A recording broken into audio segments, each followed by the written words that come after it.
Montana Territory. August 1887, the sun was just beginning to dip behind the jagged ridge when Jackson Dorsey reined in his horse at the edge of the bluff. His boots hit the earth with a thud, dust swirling up around his spurs. The wind carried the faint sound of sobs, sharp against the stillness. He stepped forward, squinting through the golden light, and saw her.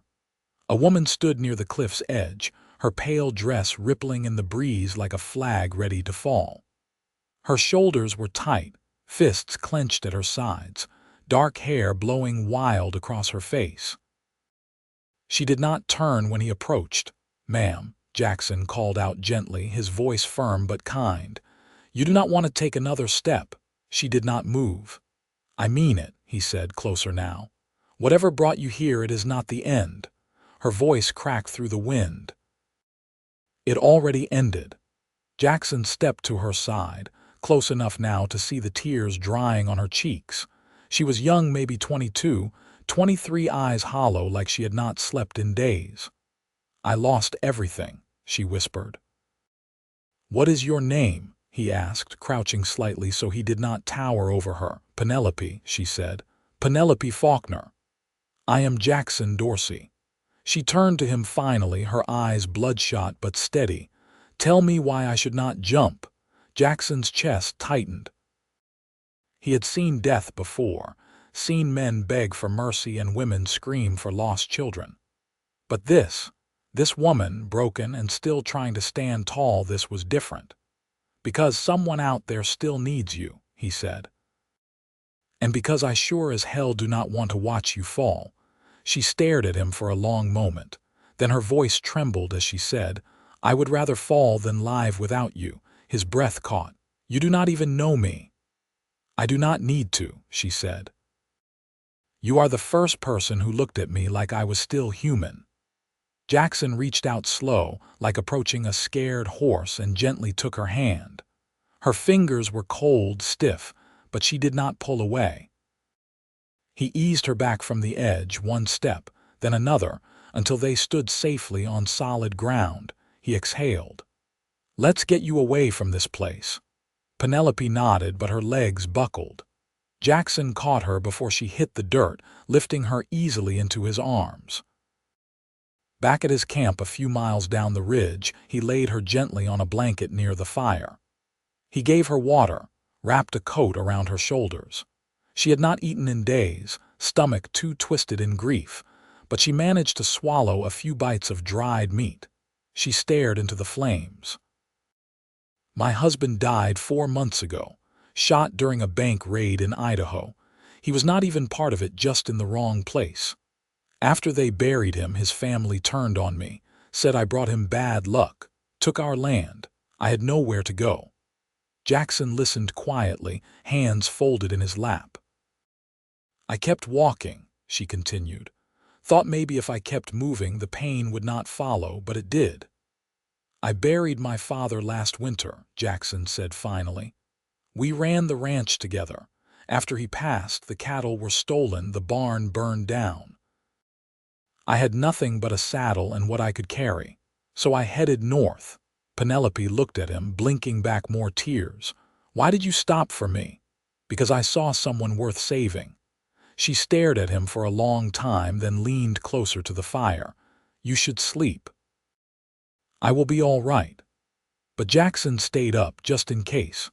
He watched her until her breathing slowed, eyes fluttering shut.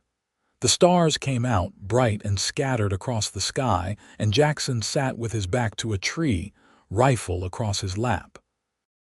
The next morning, Penelope woke to the smell of coffee and bacon. She sat up slowly, rubbing her eyes. Jackson handed her a tin cup. "Figured you might eat better today." She took it with a quiet thank you. They rode out together later that morning, Jackson offering her his horse while he walked. She argued, but he waved her off. "I have walked farther for less." They followed the river east, toward the nearest town, Silver Hollow, where Jackson said he knew someone who could offer them a roof for a few days. As they rode, Penelope's voice broke the silence. "I was not lying back at the cliff," He glanced up at her. I know. I meant what I said. Jackson stopped walking. Penelope, you do not need to say anything more. You were hurting.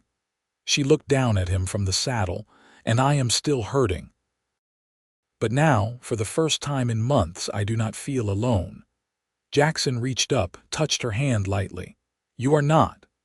They reached Silver Hollow by dusk, the small town wrapped in the smell of wood smoke and dust. Jackson led her to a boarding house run by an older woman named Mabel, who greeted him like an old friend and offered Penelope a warm bath and bed. That night, Jackson sat on the porch, boots crossed, hat low over his eyes. Penelope came out quietly, hair damp, wearing a plain borrowed dress. Thank you, she said, for everything. He looked up at her, eyes soft. You do not owe me anything. I know, she whispered, but I want to stay close to you. Jackson stood, stepped toward her. Then stay.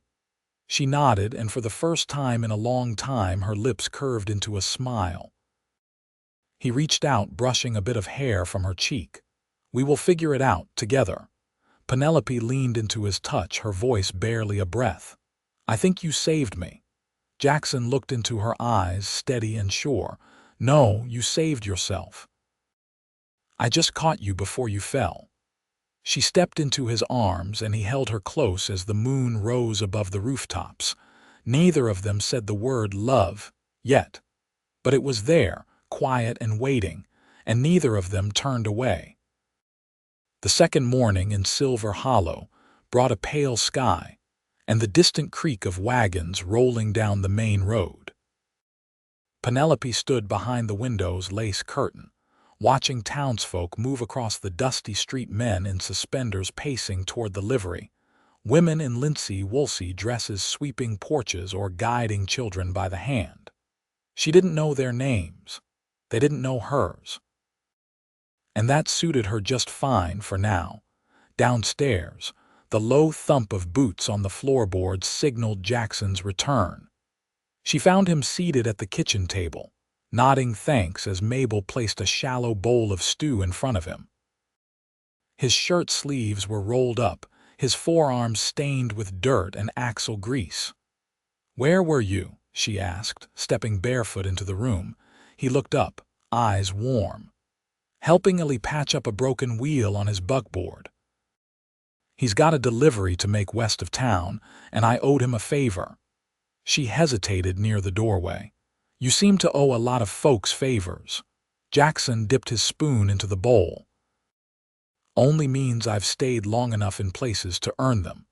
Penelope sat across from him, hands folded quietly on the table. I never stayed anywhere long enough for that. He chewed slow, swallowing before he spoke. Then maybe it's time you did. She glanced down at the knot in the wood grain. I don't know what I'd do here. You don't have to decide yet. He leaned back slightly. But Mabel's looking for help with sewing and mending. Her eyes aren't what they used to be. Penelope looked up. You told her I could sew? No, she told me she needed help. I figured I'd let you decide. She nodded, the smallest movement, but Jackson saw it. That afternoon, Penelope sat with Mabel in the front room, pinning patches to worn shirts while the older woman threaded needles by the window. Jackson left again. He'd been asked to ride out to check on a rancher's fence line that had been cut through by strays. He returned late, boots heavy with mud, and a scratch across his cheek where he ducked too slow under a low branch. Penelope met him at the porch steps, lantern in hand. You're bleeding, she said, lifting the light to his face. Only a little, he answered. More bark than bite. She reached up, brushing away a fleck of dirt just below his eye, then lowered the lantern.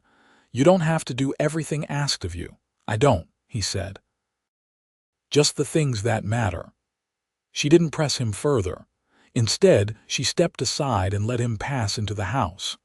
That night, they sat on the porch again, a quiet growing between them that felt less like silence and more like rest.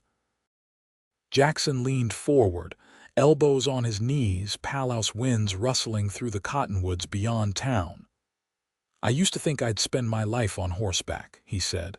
Die in a saddle, same as my father." "You still might," Penelope said, not unkindly. "Maybe," he replied. "But the thing is, lately I've been picturing something else." She turned toward him. "What do you see?" "Wood walls. A roof that keeps out rain. Maybe a red-handled kettle on the stovetop, and someone sitting across from me who knows how to read me without asking." Penelope's voice was soft. "That sounds quiet." "It does," he said, "but not empty." She didn't answer right away. Her hands rested in her lap, fingers threaded together. "I never pictured anything past 20. Thought I'd marry, keep house, maybe have a child or two. But I never imagined what came after." "You don't have to imagine it all at once," Jackson said. "Just the next step." She nodded slowly, then looked out past the rooftops. "I want to stay here a while, maybe longer." Jackson didn't move, but something in his posture eased. "Then I'll stay too. You were already here." "I was waiting for a reason," he said.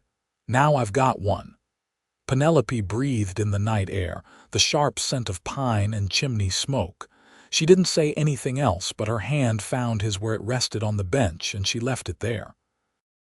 He didn't pull away. The next morning, she tied her hair back with a strip of calico and stepped into the general store to ask about taking in mending. The shopkeeper, a man named Tiller with a crooked shoulder and neat handwriting, welcomed her with a nod. By midweek, she had 3 shirts and a pair of trousers laid across her borrowed bed upstairs. She worked in the late hours, candlelight flickering near her elbow, while Jackson read old newsprint near the door, boots crossed at the ankle. He didn't speak much, but she could feel him there, steady as a fence post. One evening, as she stitched the lining of a worn collar, she asked, "Do you ever miss the road?" Jackson looked up from the paper. "Not lately." "Why not?" He set the page down. "Because for the first time in a long while I'm not just passing through." Penelope blinked. Her needle paused mid-thread. He stood, crossed the room, and crouched beside her chair. "I know you're still finding your footing. I won't push. But you should know I don't plan on leaving unless you send me away." "I won't," she said, voice steady. Jackson leaned in, resting his hand atop hers. "Then let's build something here, not all at once, just one day at a time."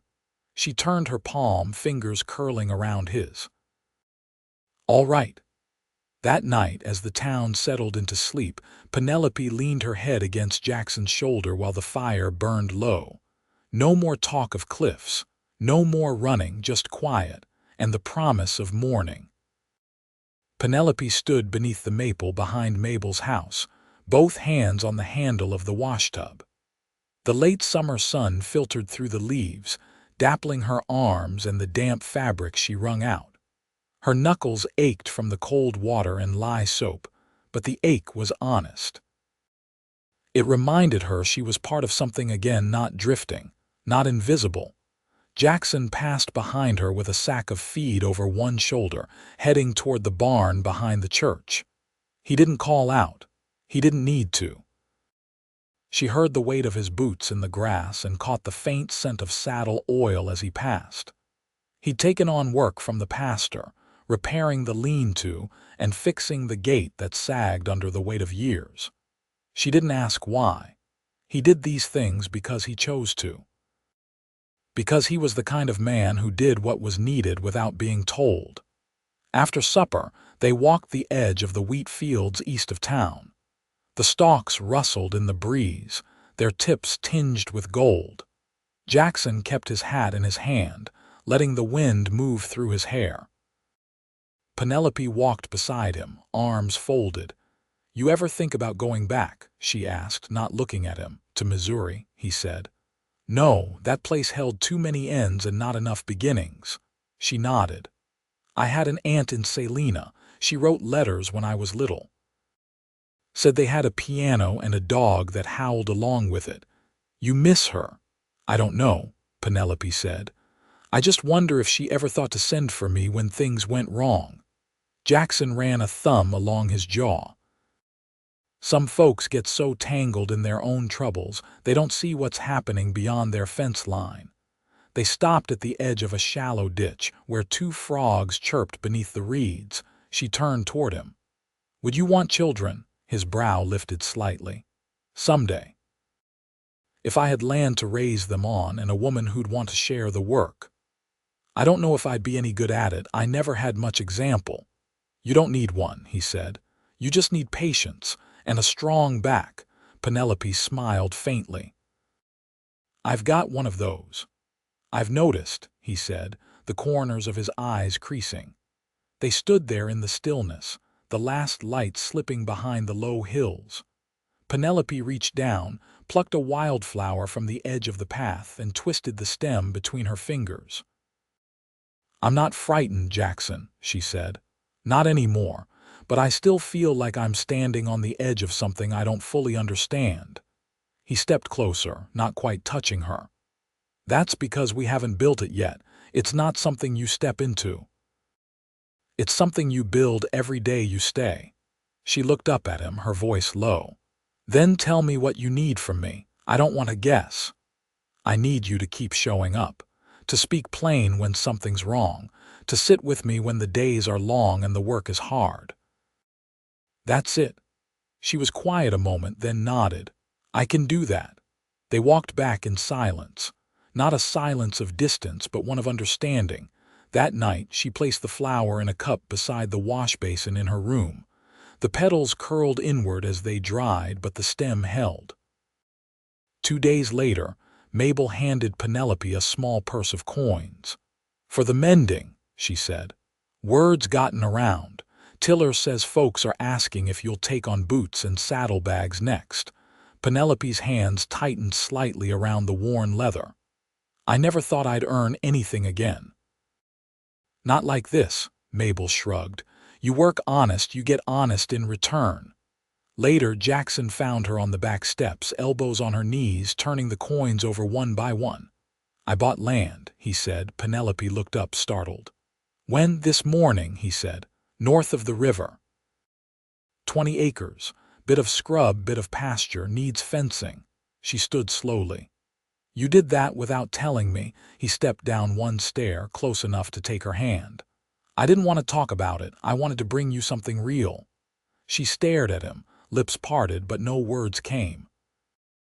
"There's a place to build a cabin," he said. "Room for a stove, a garden, a porch." She let out a slow breath. "You're asking me to start over, for good." "I'm asking you to start with me." Her fingers curled around his. "Then let's build it." They stood there, palms pressed together, as night settled over Silver Hollow. No more questions. No more edges. Only the land waiting and the quiet promise of two people choosing to stay. The wagon creaked beneath the weight of fence posts and canvas bundles as Jackson guided the team along the narrow track north of Silver Hollow. Penelope sat beside him, skirts drawn up from the dust, one hand steadying a box of nails between her knees. A storm had rolled through 2 nights before, flattening some of the taller grasses, and the trail was still soft in places where the wheels sank deep. They reached the edge of the land by late afternoon. 20 acres sloping gently toward a shallow ravine, with cottonwoods flanking the far end where the soil darkened from years of spring runoff. No buildings stood yet, only markers staked by hand and the barest path cut through the brush where Jackson had walked the perimeter alone the morning after he signed the claim. Penelope climbed down without speaking, brushing her palms against her apron. She walked the length of what would be the cabin's front wall, measuring it in her steps. Then she turned toward the horizon, where the hills rolled in soft waves under a pale blue sky. "It's bigger than I pictured," she said. Jackson stacked the last of the lumber by an old stump. "The soil's good. I dug down by the creek bed. Should hold roots if we plant come spring." She crouched near a patch of prairie sage, rubbing a thumb along the edge of a leaf. "I never grew anything but beans in a window box." "You'll learn," he said. "We both will." They pitched a canvas lean-to for the night, just enough to keep the dew off. Penelope laid out a blanket near the fire pit while Jackson struck flint against steel. When the kindling caught, he leaned back on his heels and glanced over at her. "I was thinking we could start with the floor joists tomorrow," he said. "If the ground's dry enough." She nodded, tucking her legs beneath her. "I want to help raise the walls, not just pass the nails." "You will," he said. "You'll have blisters by week's end." She smiled faintly, brushing hair from her brow. "I think I like the sound of that." They ate in silence, the fire crackling between them. Afterward, Jackson took out the small folding knife he carried and began whittling a spare scrap of pine. Penelope lay on her side, elbow propped, watching the blade move. "What are you making?" she asked. "Not sure yet," he said. "Maybe a spoon, maybe nothing." She reached toward the shavings falling near his knee. "My father carved once, just little things. A cradle for my doll, a hook for the wall. He stopped after my mother passed." Jackson didn't ask what happened to him. The way she said it told enough. "I used to think I'd never have a place again," she said. "That I'd always be someone passing through other people's homes." He looked up. "This one's yours." "From the ground up." She nodded slowly, voice quiet. "I believe you." Later, as the fire burned to coals, Penelope rested her head on Jackson's shoulder. The wind had settled, crickets humming low in the brush. He didn't move, only shifted enough to rest his hand over hers where it lay on his thigh. "I was never taught what to expect from a man," she said. "Only what to fear." He didn't answer right away. Then, softly, "I'm not perfect. I lose my temper sometimes. I forget to say what I mean. But I'll never raise a hand to you. I'll never walk away when things go quiet." She swallowed, her throat tight. "That's more than I ever asked for. You deserve more than you ever dared ask." They sat like that until the stars brightened and the last log split with a soft hiss. The next morning came with the scent of wild mint crushed beneath their boots as they began the first cuts into the earth. Jackson measured and marked while Penelope shoveled the shallow trenches for the foundation stones. Her palms blistered early, just as he'd said, but she didn't complain. When she winced, he handed her gloves without a word. That afternoon, as they hammered the first boards into place, a pair of quail darted from the underbrush. Penelope paused, watching them disappear into the tall grass. She turned to Jackson. "Do you think we'll have chickens?" "If we build a coop before winter," he said. "And a stove, I'll find one. There's an old homestead east of here, fella passed 2 years back, might be something worth hauling." She nodded, brushing sawdust from her wrist.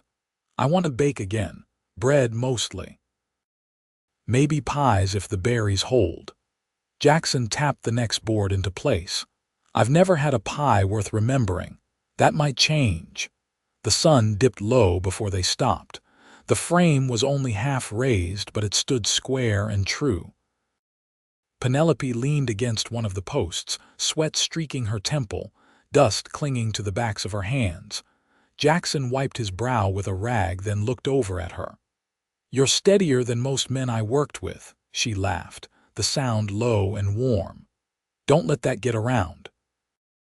I might end up roofing barns." "You wouldn't be the first," he said, smiling back. They stayed by the fire again that night, too tired to speak much.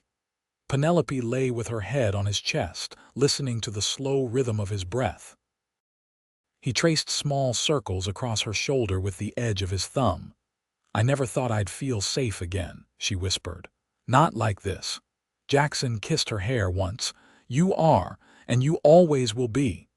The wind moved through the grass like a lullaby.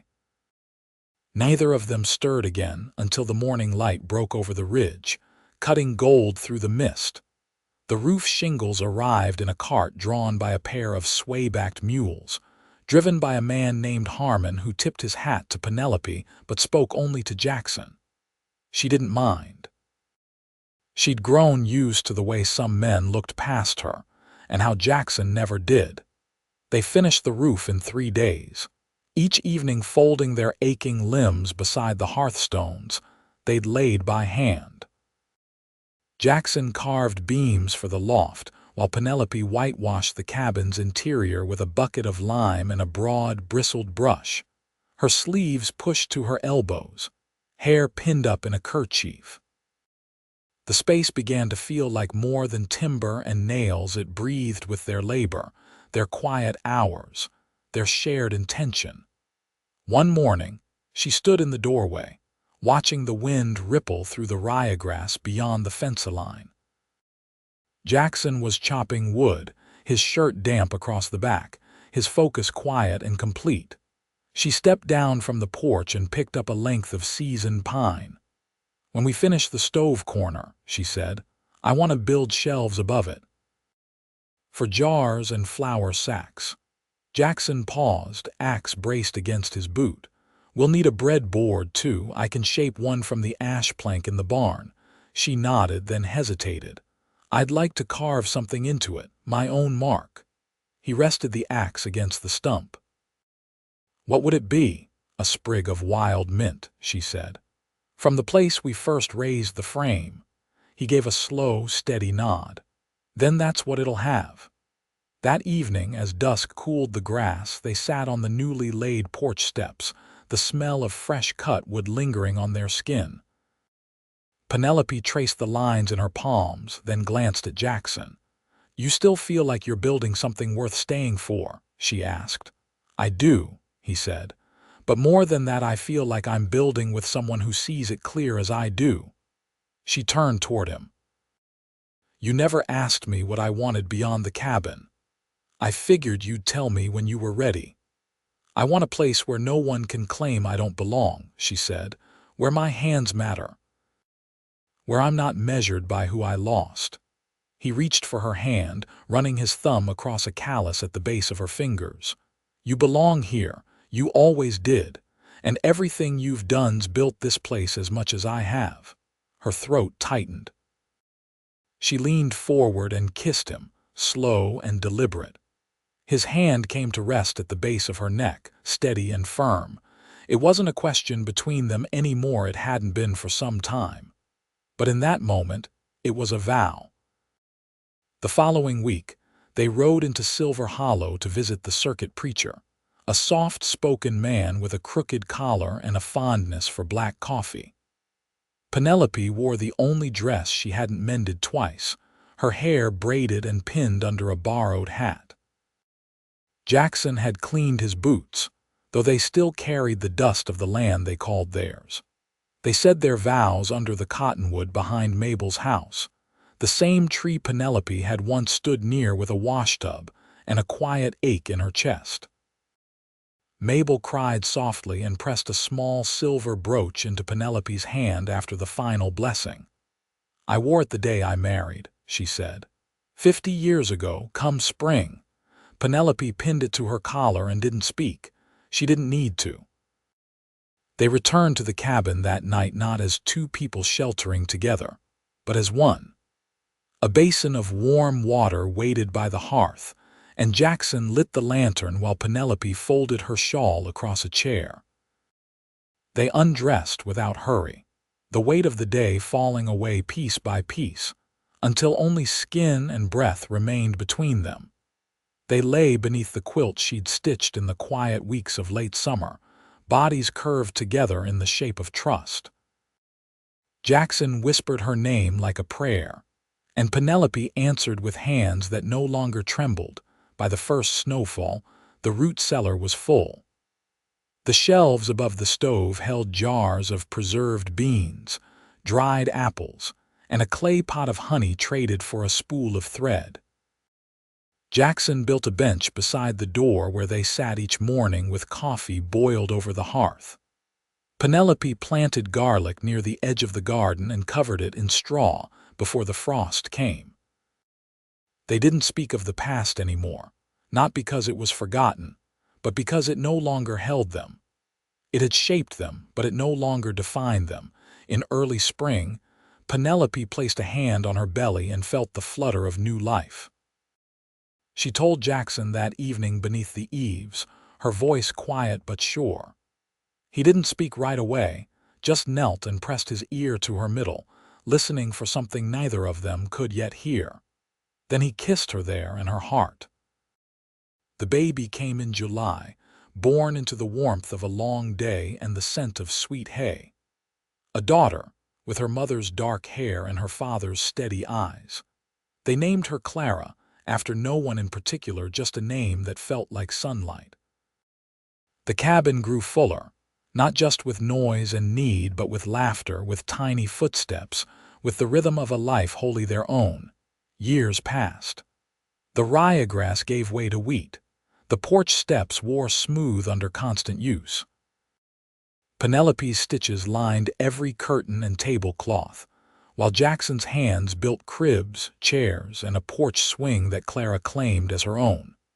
One evening, as moths circled the lantern and the fields hummed with summer, Jackson stood behind Penelope and wrapped his arms around her waist.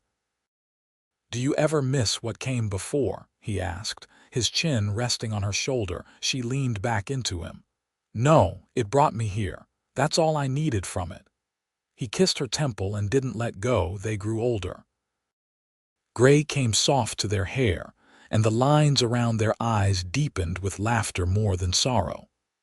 Clara married young, to a boy who brought her wildflowers and built her a fence with his bare hands. She lived 2 fields over, close enough that the smell of wood smoke still reached the old cabin on certain mornings. And Jackson and Penelope remained 2 hands still joined, 2 hearts that had learned not just to endure, but to bloom. Their love was not loud. It was quiet, like the hush before dawn or the hush that follows the last word of a long letter.